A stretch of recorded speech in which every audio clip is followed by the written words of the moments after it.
Mga paratienda sa Laugkan kag sa Waruwen sa Daraga Albay nahahandal sa posibleng epekto kan mga pag-uuran.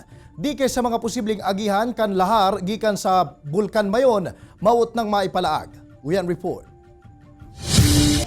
Haros masarong taon na pon kan magwalat nin matinding danyo sa Super Typhoon Rolly sa kag sa Waruwen sa Barangay Busay, Daraga Albay. Padigit-digit na kuta nang nakakabangon ang mga negosyante.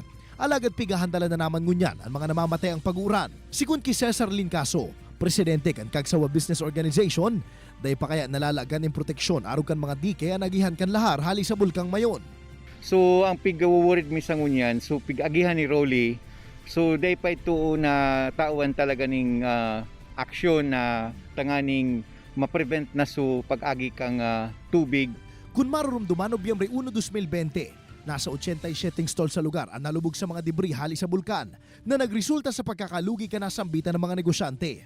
Sigun man kay Mayor Vic Perete, nahiling maninda na peligroso na talaga ang lugar kaya nag-request na subutsin sa DPWH para sa dike project. Kulay, wala sa huwag ibubugtas ng LGO. Kaya nga sa request ng LGO na maproteksyon niya. Sa ngunya na aprobaran na subut ang budget kan proyekto sin posibleng po na naini sa enot na quarter kan masunod na taon.